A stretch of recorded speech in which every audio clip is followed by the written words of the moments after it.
panel discussion. We are awaiting Dr. Gobichan Garu to join us. After the panel discussion is over to you, Dr. Sainath.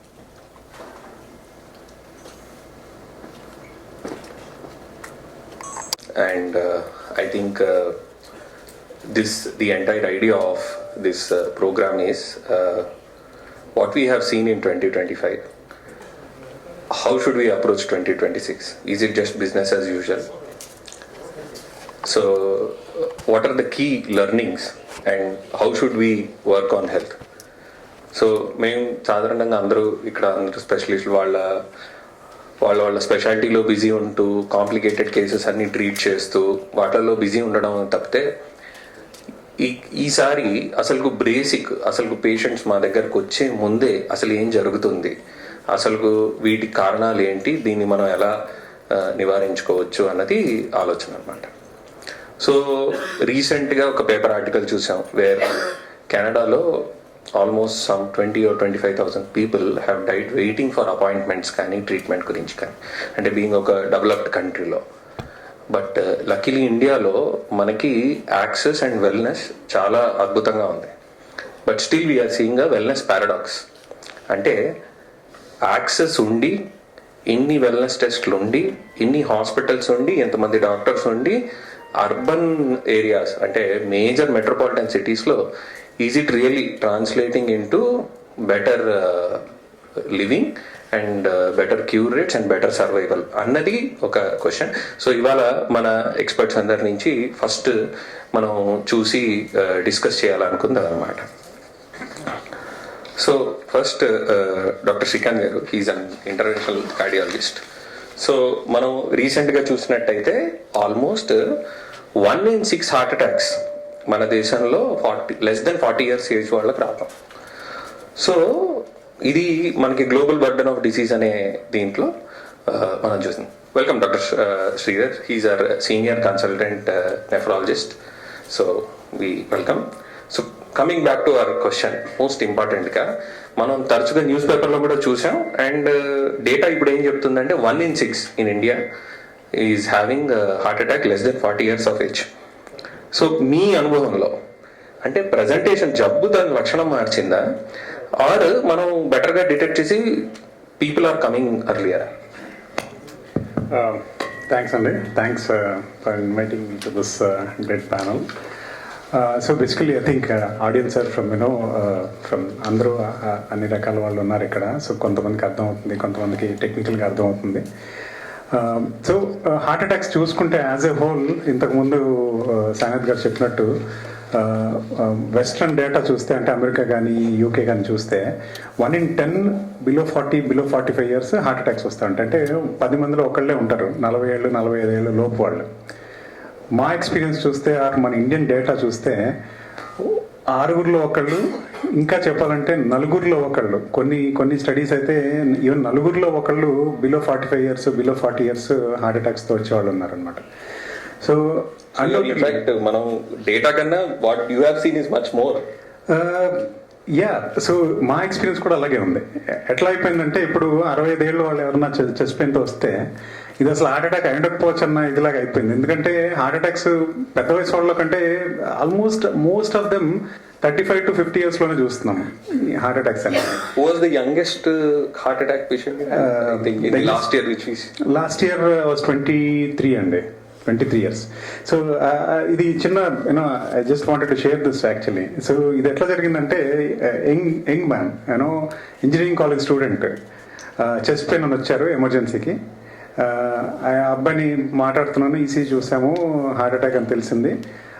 అబ్బాయితో చెప్తున్నాను, ఇది రక్తనాళంలో black ఉంది, so దీనికి the best treatment ఏంటంటే సడన్గా angiogram చేసి ఆ బ్లాక్ ఉంటే చూసి స్టెంట్ వేయాల్సి వస్తుంది, తీసేయాల్సి వస్తుందని.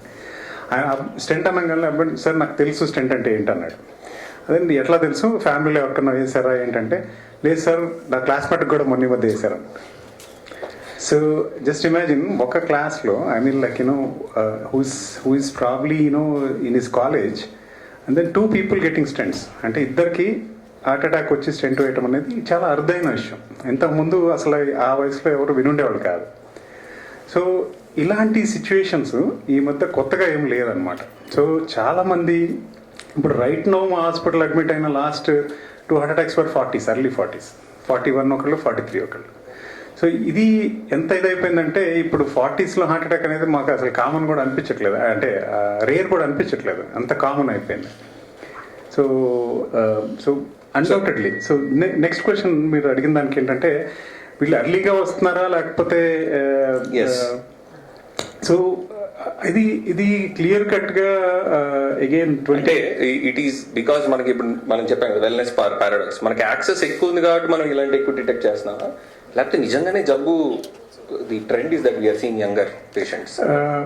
ఇది బేసికలీ ఇప్పుడు హార్ట్ అటాక్ వచ్చిన వాళ్ళందరినీ తీసుకుంటే వాళ్ళు మెనీ టైమ్స్ ఫస్ట్ టైం హాస్పిటల్కి హార్ట్ అటాక్తోనే వచ్చుంటారు. సో అంటే ఏంటంటే వాళ్ళు ఇంతకుముందు ఎప్పుడు హెల్త్ కేర్ సిస్టమ్ కాంటాక్ట్ చేసిన వాళ్ళు కాదు. అర్థమైంది అంటే ఏంటంటే వాళ్ళు అన్డౌట్లీ ఎర్లీగా వస్తున్నారు, అంటే హార్ట్ అటాక్స్ తక్కువ వయసులో వస్తున్నాయి. ఇంతకుముందు పాతకాలంలో చిన్న వయసులో హార్ట్ అటాక్స్ లేవా అని కాదు, అప్పుడు కూడా ఉండుండేవి. సో బట్ ఏంటంటే అప్పుడు కనుక్కునే వాళ్ళు కాదేమో, ఇప్పుడు ఎక్కువ కనుక్కుంటున్నామేమో, అది కూడా ఒక పాయింట్ కావచ్చు. ఎందుకంటే హాస్పిటల్స్కి దగ్గరగా ఉన్నారు, చెస్ట్ పెయిన్ రాగానే 30 minutes 45 minutes దూరంలో ఉంటే వచ్చేస్తారు. ఇంతకుముందు వాళ్ళందరూ సడన్ కార్డియాక్ అరెస్ట్ అయ్యిండొచ్చేమో, ఇప్పుడు వాళ్ళందరూ హాస్పిటల్కి వస్తున్నారు. ఆ రకంగా కొంచెం ఎక్కువ చూడొచ్చేమో. కానీ ఒక మన 20 yearsగా 25 yearsగా ప్రాక్టీస్ చేసిన వాళ్ళు ఎవరితో మాట్లాడినా క్లియర్గా తెలుస్తుంది ఏంటంటే హార్ట్ అటాక్స్ చిన్న వయసులో వస్తున్నాయి. అండ్ లార్జ్లీ ది ట్రెండ్, అంతే ట్రెండ్ అయితే క్లియర్గా ఎర్లీగా వస్తున్నాయి. So doctor Rohini madam is our senior endocrinologist. So sir చెప్పినట్టు we are seeing more heart attacks in young. So patient ఎవరైనా కార్డియాలజిస్ట్కి వచ్చే ముందు ఫస్ట్ ఎండోక్రైనాలజిస్ట్ ఆర్ ఫిజిషియన్ దగ్గరికి వస్తారు.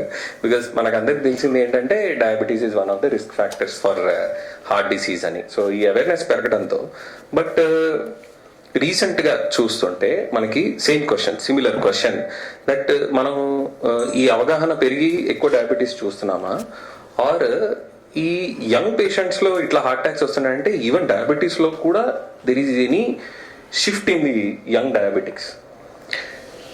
తప్పకుండా అండి. Just like doctor Srikanth he's said, diabetes ఇంతకుముందు 40 ఏళ్ల పైన వాళ్ళకు వచ్చేది. 40, 45, 40, 45 years and above used to get type 2 diabetes, which is the most common type of diabetes, middle age diabetes antamu. So now actually people are very commonly walking in their 20s, 30s and actually in their teenage also with type 2 diabetes. Okay, అంటే అది వాళ్ళు routine checks తోటి అంటారా, or just because of symptom they are landing in emergency? So basically just 2 days back అన్నమాట, a 23-year-old అమ్మాయి, okay, 23-year-old just newly married 2 months ago. Okay, she was feeling a little tired, అంటే కొంచెం అదేంటి అలసిపోతున్నాను ఏంటి అని చెప్పేసి చెకప్కి వెళ్ళింది. Okay, newly married, HbA1c 3-month average blood sugar check చేస్తే 12%. So this has become very common. అంటే యంగ్స్టర్స్కి 20s, 30s ఉన్న వాళ్ళకి when they actually don't think about diabetes, అంటే ఆ ఏజ్లో వాళ్ళు అదేంటి గ్రాడ్యుయేషన్ చేస్తున్నానా, జాబ్ ఎత్తుకుంటున్నానా, అదేంటి పెళ్ళా ఏంటి అనేసి ఫ్యూచర్ ప్లానింగ్లో ఉంటారు. They are not really thinking about am I going to get sick. సో ఆ ఏజ్లో కూడా వచ్చేస్తున్నాయి. సో దిస్ యాక్చువల్లీ ఇది ఒక్క స్టోరీ కాదు, అసలు ఎవ్రీ డే ఒక స్టోరీ ఉంటుంది ఈ మధ్య. అండ్ యంగ్స్టర్స్ లైక్ 25-30 మధ్యలో ట్రైంగ్ ఫర్ ఫర్టిలిటీ, అదేంటి ప్రెగ్నెన్సీ ప్లానింగ్ అవ్వట్లేదు అని వెళ్తే the husband gets diabetes, or the wife had a recent miscarriage and miscarriage was because of diabetes. So రకరకాలుగా.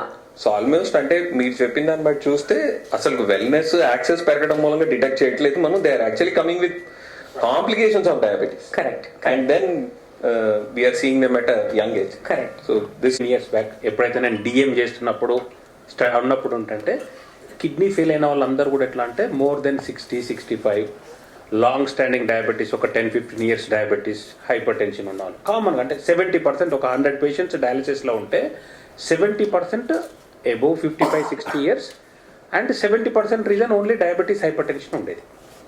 వెరేజ్ ఇప్పుడు తీసుకున్నట్టయితే యంగ్ పీపుల్ లైక్ 20, 30, 35, 40 yearsలో కూడా ఇప్పుడు నేను డయాలిసిస్లో నా దగ్గర ఇప్పుడు నేను లాస్ట్ మంత్ చేసిన ఒక 6 to 8 ట్రాన్స్ప్లాంట్లో బిలో 30 years ఉండే ట్రాన్స్ప్లాంట్ చేసిన వాళ్ళు 3-4 ఉన్నారు, అంటే ఆల్మోస్ట్ 50%.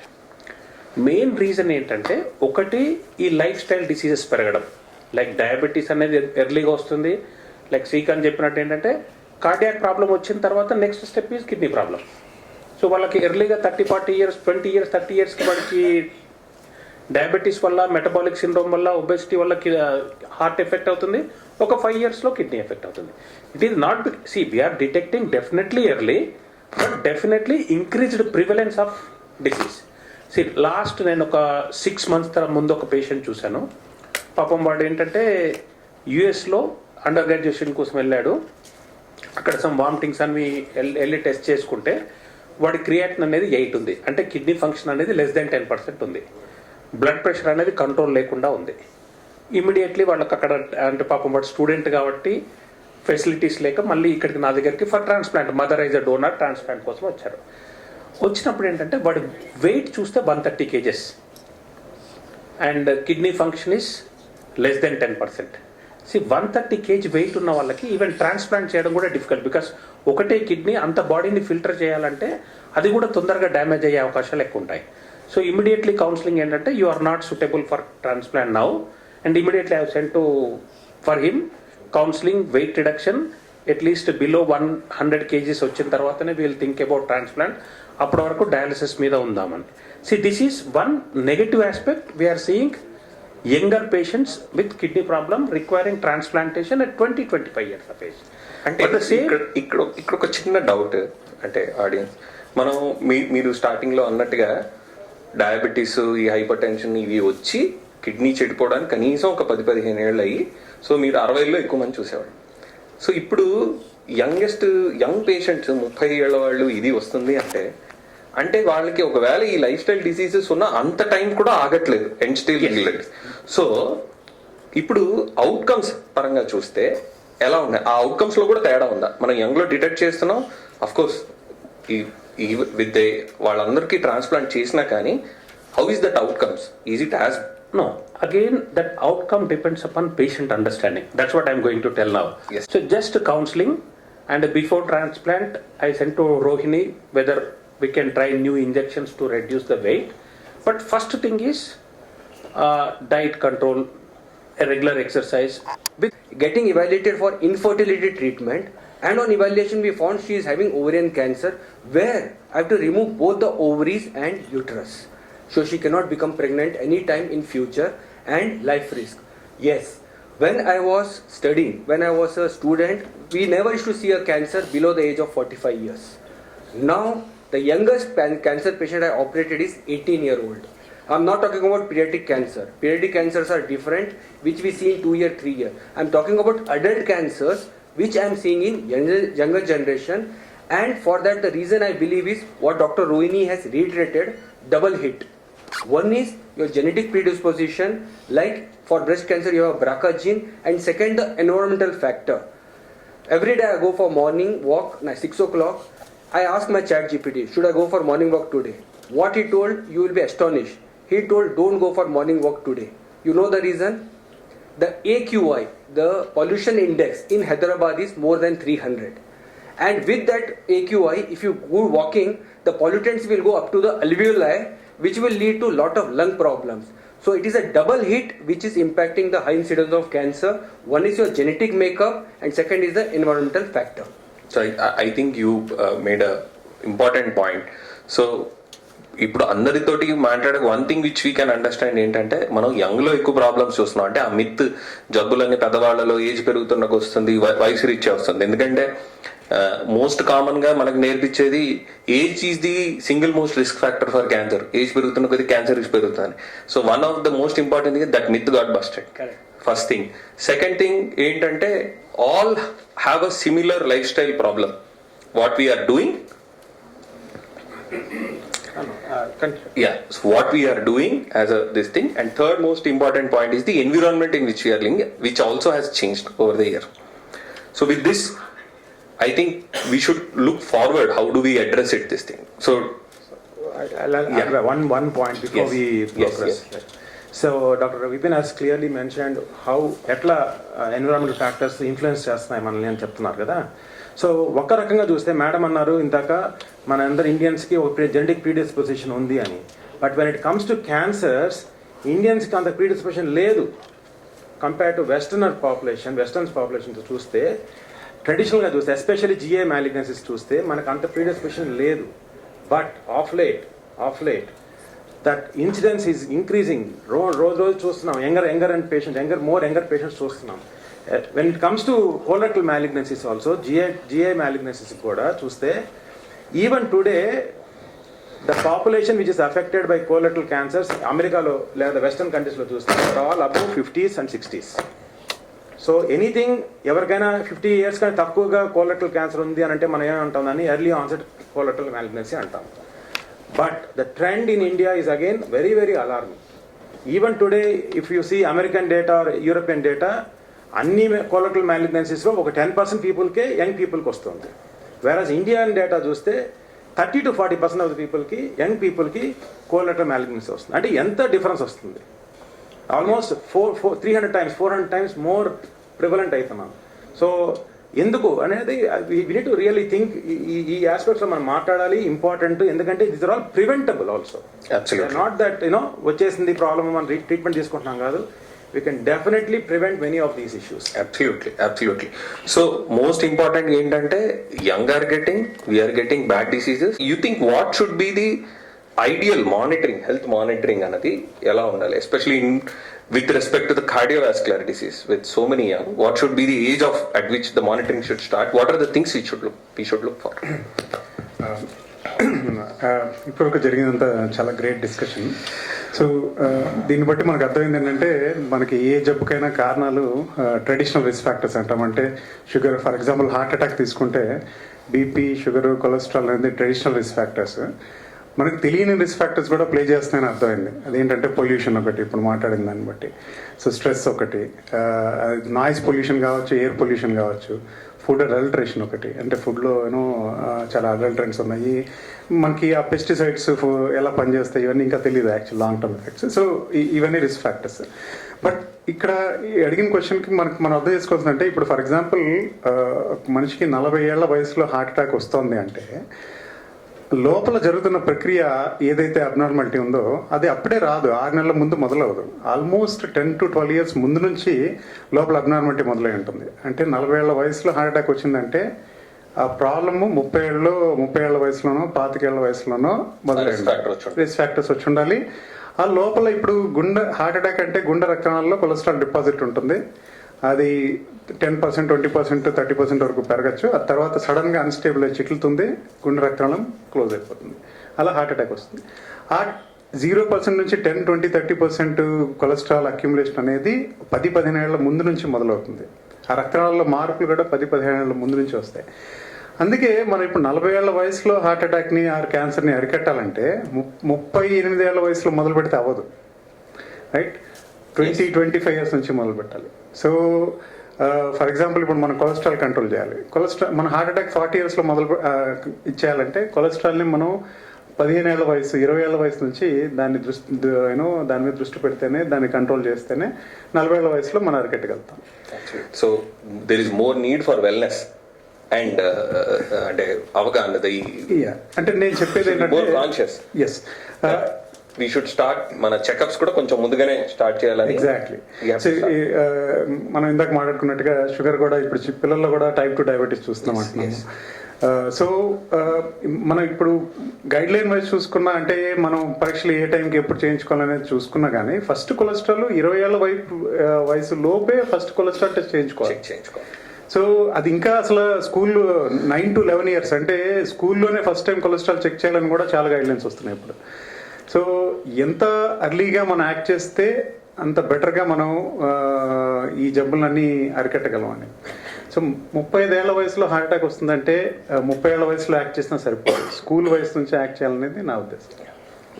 Valuable point madam. మన వాళ్ళ ఫ్యామిలీ హిస్టరీలో డయాబెటీస్ ఉన్న వాళ్ళకి 10 years అప్పుడు షుగర్ చెక్ చేయాలి. Any risk factor, if the child is over weight or if there is any family history of diabetes, 10 years or puberty, అంత ఎర్లీగా. So the preventive health should start that young. So your most important, I'll come back. Sir, so మనం ఇప్పుడు టెస్ట్ల గురించి మాట్లాడుతున్నాము. But like what is the how can you prevent it అనే విషయం కూడా మనం మాట్లాడితే will come back to that. Yeah, so most importantly already in trouble, young లో వస్తున్నాయి కాబట్టి యంగ్ కెనాట్ ఇగ్నోర్. సో ఈ వెయిట్ లాస్ దీని గురించి there is lot of craze around the drug, and it's almost నెలకి 100 కోట్లు 200 కోట్లు బిజినెస్ చేస్తుంది ఆ ఒక్క drug, for that drug this thing. So in your opinion, is it a quick fix or is it అంటే దాంతో మనకు అన్ని ప్రాబ్లమ్స్ సాల్వ్ అవుతాయా, or we need to do more? See, there is no such thing. ఇప్పుడు sir ఇందాకే చెప్పారు, medicine is poison. Okay, so there is no medicine without any side effects. Yes. Okay, so అవసరం అయితేనే వేసుకోవాల్సింది medicine. Yes. Okay, కానీ మనం ఫుడ్డే మన medicine లాగా తింటే ఆ అవసరం మనకు రాదు. సో వెయిట్ లాస్ డ్రగ్స్ చాలా వస్తున్నాయి, చాలా వచ్చాయి, ఇంకా ఇంకా కంపెనీస్ తయారు చేస్తున్నాయి. So they are like in a big race to like make money or whatever. But ఇప్పుడు ఏంటి అంటే at least it is an option మనకి. Okay, let us see it as an option. So diet, exercise అనేది 100% అందరూ చేయాల్సిందే. Okay, so అయినా కూడా కొంతమంది ఉంటారు ఎంత ట్రై చేసినా కూడా తగ్గని వాళ్ళు ఉంటారు. వాళ్ళకి definitely it is an option to lose weight and to like reduce their metabolic parameters అనమాట. సో వెయిట్ తగ్గితే 10% and above, 20%, 10% and above metabolic parameters అన్నీ కూడా తగ్గుతాయి, రివర్స్ అవుతాయి. అంటే ఈ ఫ్యాటీ లివర్, బీపీ తగ్గడం, కొలెస్ట్రాల్ తగ్గడము, షుగర్ తగ్గడము, డయాబెటీస్ నుంచి ప్రీ డయాబెటీస్కి వెళ్ళడము, ప్రీ డయాబెటీస్ వాళ్ళు నార్మల్ షుగర్లోకి వెళ్ళడము, ఇవన్నీ we see with weight loss. Okay, but how can we do it? We have diet and exercise, we have medications, we have surgical options. So it is an option. I wouldn't call it a quick fix, and don't use it as a quick fix. Nice. అంటే people glamorise the party culture, alcohol intake and everything, and then in the morning they go to the gym and work out thinking that 1 + 1 or -1 and +1 it will negate and ఇది చేస్తారు. But most ఇంపార్టెంట్గా what the question I want you to put is, మనం alcohol quit చేయండి, smoking quit చేయండి అనేది common message, సంవత్సరాల నుంచి నడుస్తున్నాయి. But importantly where do people get it wrong in terms of alcohol quit చేయడానికి? కానీ ఇది అంటే చెప్పినంత ఈజీ అంటారా అది క్విట్ చేయడానికి? And what is the additional things which one should do? Coming to that exact point, it is a habit which you are cultivating. Like any other habit, be it good habit or bad habit, you are cultivated it. You yourself cultivated that habit of smoking, you yourself cultivate that habit of consuming alcohol, or you yourself cultivate the habit of not going to workouts, you yourself cultivate of eating junk. So all these habits you have been cultivating. So first thing is like ఏదైనా ఒక అలవాటు అయిన దాన్ని మనం వదులుకోవాలంటే ఎంత కష్టమో, ఏదన్నా కావచ్చు. It's equally important for you to understand that good or bad habits form అయ్యాయి అంటే వాటిని వదులుకోవాలంటే టైం పడుతుంది. So first of all alcohol అనేది ఏమాత్రం మనం మీరు అన్నట్టు నైట్ ఆల్కహాల్ తీసుకొని మార్నింగ్ జిమ్ చేశానంటే అది that's not an acceptable way to deal life. But gut విషయానికి వచ్చేస్తే మనం మాట్లాడితే, GIT దగ్గరికి వచ్చి మాట్లాడితే, వెదర్ హైపర్ టెన్షన్ ఉందా లేదా మీకు తెలియకపోవచ్చు, డయాబెటీస్ ఉందా లేదా మీకు తెలియకపోవచ్చు సిమ్టమ్ వైజ్, హార్ట్ స్ట్రోక్ వస్తుందా లేదా మీకు తెలియకపోవచ్చు, కానీ రాత్రి తినింది మార్నింగ్ ఏదైనా ఇబ్బంది చేస్తుందంటే ఖచ్చితంగా తెలుస్తుంది మీకు. అవునా కదా? So your GIT will tell you that it is not all right, it's upset, it's not all right. And but if you still ignore these symptoms, కంటిన్యూస్గా ఇగ్నోర్ చేస్తూ పోయామనుకోండి, then you will end up in having chronic diseases like everything, like what all we spoke right now. The first indication for you is your gut. So అంటే జనరల్గా మనం stool motion అనేసరికి ఒక రకమైన hesitation వచ్చేస్తుంది అందరికీ. But it is not a bad idea to look into your pot the morning you go to stool, see any changes there. I mean చాలా అంటే గ్రాస్గా అనిపించచ్చు ఇది, but this is the fact of the life. ఒక్కసారి తొంగి చూడండి ఏముందో అక్కడ, అర్థమైందా? So blood ఉండొచ్చు, అండర్స్ ఫుడ్ పార్టికల్స్ ఉండొచ్చు, లూజ్ అయి ఉండొచ్చు. It will tell you some indication about your something is whether it is right or wrong. So Dr. Srinivas, so for the purpose of time we'll try to have very focused this thing. So ఒకటి ఏంటంటే మనం we have seen that చాలా easy చెప్పడం, తాగడం మానేయండి, alcohol మానేయండి, your liver will be. చాలాసార్లు liver problem వచ్చాక కూడా they feel very difficult to quit. So ఒక పెద్ద అపోహ అంటే for the purpose of audience, alcohol quit చేయమంటాం చెప్పడం ఈజీ, అండ్ చేయకపోతే మనం ఆ మనిషిని బ్లేమ్ చేయడం మొదలు పెడతాం. So how should we address this? So బేసికల్గా మనం ఒక ట్రెండ్ చూస్తే ఇప్పుడు మన ఓపీ బేసిస్లో కొంతమంది ఆల్కహాలిక్ లివర్ డిసీజెస్, చాలామంది కొంత ఆల్కహాల్ తీసుకుని వస్తుంటారు. వాళ్ళకు ఎర్లీ స్టేజెస్లో they might be in fatty liver స్టేజ్లో ఉంటారు, కొంతమంది లివర్ సిరోసిస్ స్టేజ్లో ఉంటారు, కొంతమంది సివియర్ ఆల్కహాలిక్ హెపటైటిస్ స్టేజ్లో వస్తారు. ఇవన్నీ కూడా ఈజీలీ ప్రివెంటబుల్ ప్రాబ్లమ్స్. ఎప్పుడంటే కొంతమంది పేషెంట్స్ చెప్తుంటాం, ఒక ఎగ్జాంపుల్ ఏంటంటే రీసెంట్గా ఒక పేషెంట్ జాండీస్ 24 పాయింట్స్తో మన దగ్గరికి వచ్చాడు. వచ్చిన తర్వాత మనం మనకి చెప్పాము క్విట్ చేయండి, ఆల్కహాల్ తాగద్దు, ఆపేయండి అని. అంటే he listen very well and he stop drinking alcohol for 6 months. His bilirubin came completely normal. So me liver కొంచెం నార్మల్గా ఉందండి, పర్లేదు, జాగ్రత్తగా ఉందని చెప్పాం. After 1 month again came with bilirubin of 40. ఏంటి ఆల్కహాల్ మానేయమని చెప్పాను కదా, ఎందుకు వచ్చారు మీరంటే, మీరు లివర్ నార్మల్ ఉందని చెప్పారు కదా సార్, అందుకే తాగానని చెప్పారు. So they didn't have that much, అంటే వాళ్ళకొక హెల్త్ ఎడ్యుకేషన్ లేదనమాట. ఓకే, సో ఆల్కహాల్ తీసుకుంటే ఒకసారి నార్మల్ అయినటువంటి లివర్ మళ్ళీ నార్మల్గా ఉంటుంది, అట్లా కాదు. వన్స్ ఆల్కహాల్ హిట్ అయిందంటే ద బేసిక్ డ్యామేజ్ అనేది ఆల్రెడీ ఉంటుందన్నమాట. దానిపైన మళ్ళీ మనం పెట్రోల్ అంటే ఆల్కహాల్ మళ్ళీ పోస్తే ఆ లివర్ అనేది ఇంకా డ్యామేజ్ అవుతూ ఉంటుంది. దీంట్లో 2 types ఉంటాయి. కొంతమంది ఏంటంటే గిల్టీ, అంటే నేను ఆల్కహాల్ తీసుకున్నాను, నేను ఇలా అయింది అని ఎప్పుడైతే ఆ వ్యక్తి అనుకుంటాడో he will quit alcohol life time. Second ఏంటంటే ఆల్కహాల్ డిపెండెన్స్. వన్స్ ఆ డిపెండెన్స్ ఉన్న వ్యక్తి ఏంటంటే is trying to stop the alcohol for 1 month and again he started drinking alcohol. So these type of patients మనం rehabilitation anamata. This is very important. Alcohol rehabilitation. Now we are starting here also. Those patients we need to focus on how to quit alcohol, what medication to be given, and psychosocial support. What their problems we need to address it and we need to stop it. And most of the liver diseases easily preventable. And by doing just basic liver function test, we can see what exactly any problem unda leda. Second వచ్చి liver FibroScan అంటాం. Liver FibroScan ఏంటంటే it is advanced technology. By doing quickly it is 20 seconds మనం ఈజీగా మనం ultrasound scan లాగే ఉంటుంది. అది చేస్తే ఎగ్జాక్ట్గా మన లివర్లో ఎంత శాతం ఫ్యాట్ ఉంటుంది, ఎంత శాతం స్టిఫ్నెస్ అంటే లివర్ హార్డ్గా ఉంటుంది అనేది విత్ ఇన్ 20 seconds మనం చెప్పగలం. సో ఈజీలీ దాన్ని మనం హౌ టు ప్రివెంట్ దాన్ని చూసి మనం ఈజీగా నెక్స్ట్ స్టెప్ యాక్షన్స్ ఎలా ఏంటిదో మనం తీసుకుంటాం అన్నమాట. So limited eating. Very diet, you should be very watchful on your diet.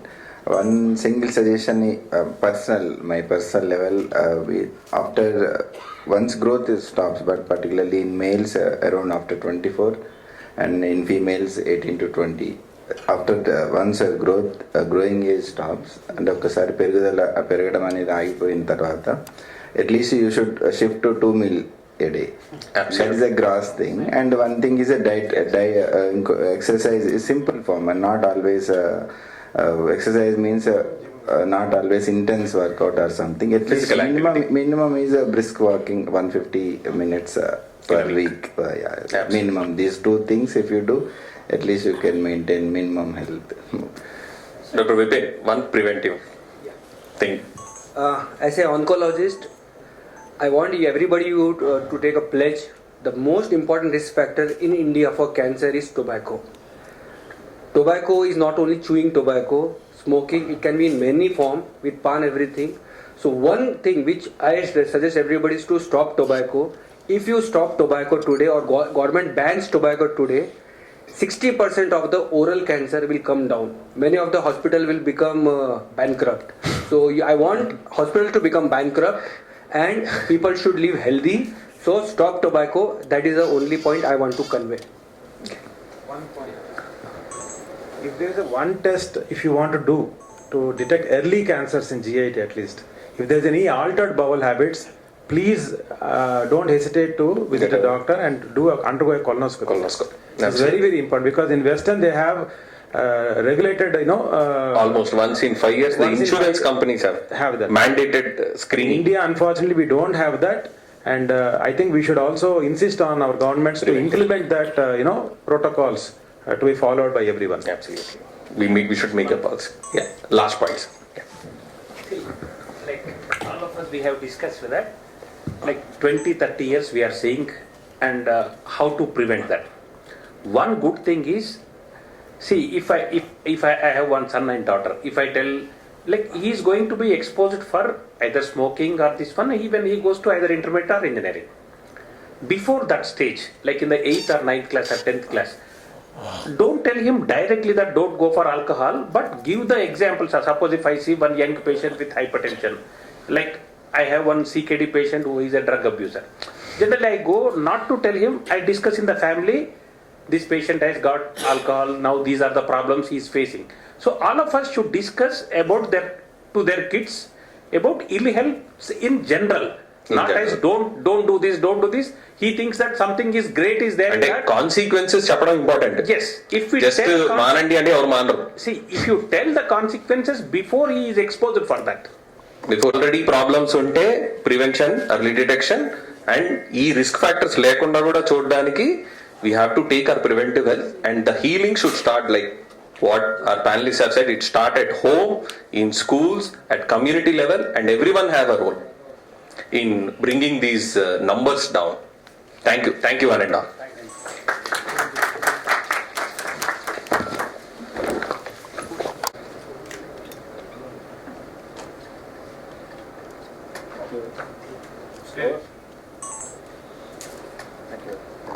కొంత త్వరగా ముగిస్తాను. I'm very happy today that my colleagues, all of them has given such wonderful content. ఈ prevention మీద ఎలాగా జబ్బులను అరికట్టాలనే దాని మీద దాదాపు గంట మాట్లాడి రకరకాల ఇన్పుట్స్ ఇచ్చారు. They are such wonderful inputs. మీ మీడియా మిత్రులందరికీ థ్యాంక్స్ చెప్పాలనుకుంటున్నాను. ఎంత టైం స్పెండ్ చేశారు. బట్ ఇవాళ మనం మాట్లాడేది వాట్స్ కాల్డ్ షేర్డ్ రెస్పాన్సిబిలిటీ. దశాబ్దాలుగా హెల్త్ కేర్ అనేది only delivery of cure for diseases జరిగింది ఇప్పటిదాకా. ఈ దశాబ్దాలుగా జరుగుతూ ఉంది. అలాంటిది it's called reactive service delivery. ఇప్పుడు మనం కనుక ప్రోయాక్టివ్, దట్ ఈస్ ప్రివెంటివ్ ఆస్పెక్ట్స్లో మనం మాట్లాడకపోతే మనం దేశానికి సహాయం చేసిన వాళ్ళం కాకుండా డిస్సర్వీస్ చేసిన వాళ్ళగా అనిపిస్తుంది నాకు as a health care provider. దానిలో 30 yearsగా నేను కార్డియాక్ సర్వీసెస్లో ఉంటే ఇవాళ ప్రతి సంవత్సరం 10 to 15% డిసీజ్ ఇంక్రీజ్ అవుతూ ఉంది. అది హార్ట్ డిసీజ్కి కాదు, డయాబెటీస్ కానండి, హైపర్ టెన్షన్ అనండి, క్యాన్సర్ అనండి, ఇప్పుడు మాట్లాడారు లివర్ డిసీజు, గట్ డిసీజ్ గురించి మాట్లాడారు. ఇవన్నీ కూడా పెరుగుతూ ఉన్నాయి. అంతకంటే ఇంకా బాధాకర విషయం ఏంటంటే ఇంతకుముందు జబ్బు పడే వాళ్ళు 60 ఏళ్ళు 70 ఏళ్ళలో ఉండేవారు. ఇవాళ 30, 20, 40 ఏళ్ళ వాళ్ళు ముఖ్యంగా అన్ని రకాల జబ్బులతో వస్తున్నారు. ఇప్పుడు మనం డిస్క్రైబ్ చేసిన అన్ని రకాల జబ్బులతో వస్తున్నారు. వీటిని నాన్ కమ్యూనికబుల్ ప్రివెంటబుల్ డిసీజెస్ అంటారు. ఫైనల్గా ఇవన్నీ కనుక మనం చూస్తే ఇవన్నీ కూడా మన లైఫ్ స్టైల్ మీద ఆధారపడి ఉంటుంది. లైఫ్ స్టైల్ అనేది నాట్ ఓన్లీ ఎక్సర్సైజ్, మనం ఏం తింటున్నాము, ఎంత ఎక్సర్సైజ్ చేస్తున్నాము, ఎంత దాన్ని కరిగిస్తున్నాము, సైకలాజికల్గా ఎంత స్ట్రెస్ తీసుకుంటున్నాము, వీటన్నిటి మీద ఆధారపడి ఉంటుంది. ఇవన్నీ కనుక ప్రజల్లో కావాలంటే అవేర్నెస్ క్రియేట్ చేయగలగాలి. అవేర్నెస్ క్రియేట్ చేయాలంటే మీరు ముఖ్యంగా మీడియా ప్రతినిధులు, అదేవిధంగా హెల్త్ కేర్ ప్రొవైడర్స్, మేము బోత్ హాస్పిటల్స్ కానీ డాక్టర్స్ కానీ ఈక్వల్ రెస్పాన్సిబిలిటీ తీసుకొని ఒక ప్రోగ్రామ్ కనుక క్రియేట్ చేసుకోగలిగితే, ఇటువంటి ప్యానల్ డిస్కషన్స్ మోర్ ఫ్రీక్వెంట్గా కనుక జరిగినట్లయితే కొంత ఈ అవగాహనని మనం సొసైటీలోకి తీసుకెళ్లాల్సిన అవసరం ఉంది. ఇంతకుముందే చెప్పారు డాక్టర్స్, మనం వింటారు చదువుతారు కానీ మనకు వచ్చిన దాకా దాని గురించి ఆలోచించరని చెప్పి. అది ఎంత నిజం అంటే ప్రతిరోజు నేను కనీసం ఒకళ్ళు లేక ఇద్దరు బాగా బరువు ఉన్న 35-40 ఏళ్ల మధ్యలో ఉన్న యంగ్ పీపుల్ వాళ్ళ పేరెంట్స్ని హార్ట్ డిసీజ్ కోసం తీసుకొస్తారు.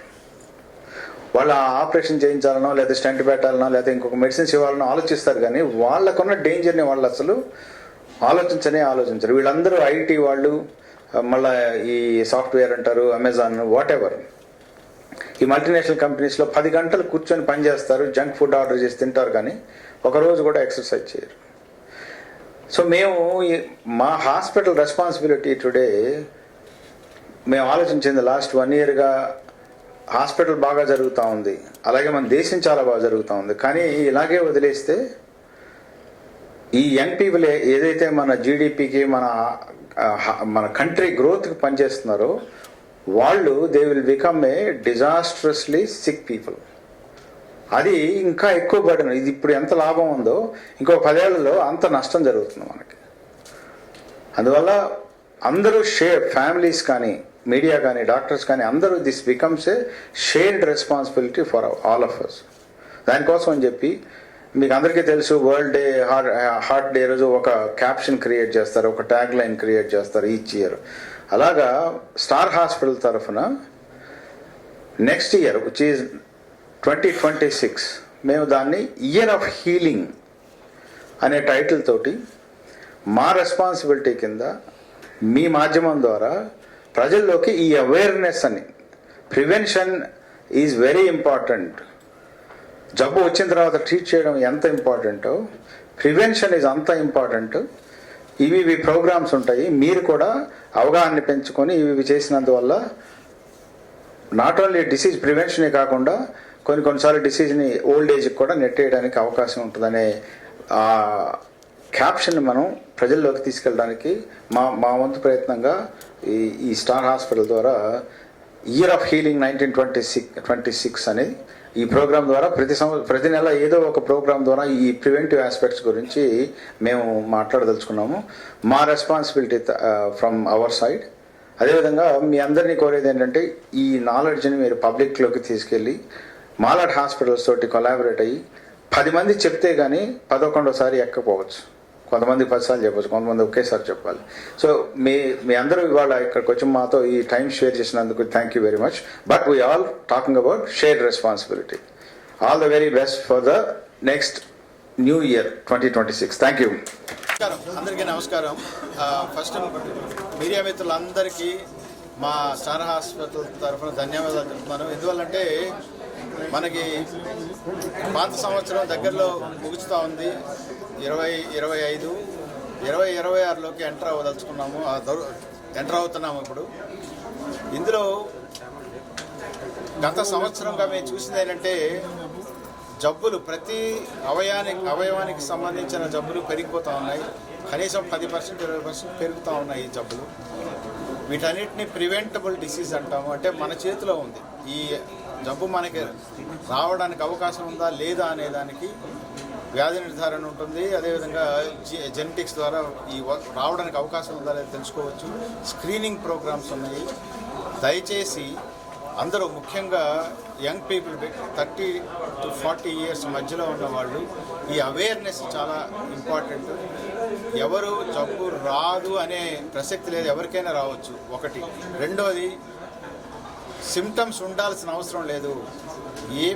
ఏ పర్సన్ అయినా కానీ దాని జబ్బు తాలూకు వ్యాధి లక్షణాలు లేకుండానే వ్యాధి ఉండవచ్చు. ఇది చాలా ఇంపార్టెంట్ విషయం. సిమ్టమ్స్ ఉండాల్సిన అవసరం లేదు.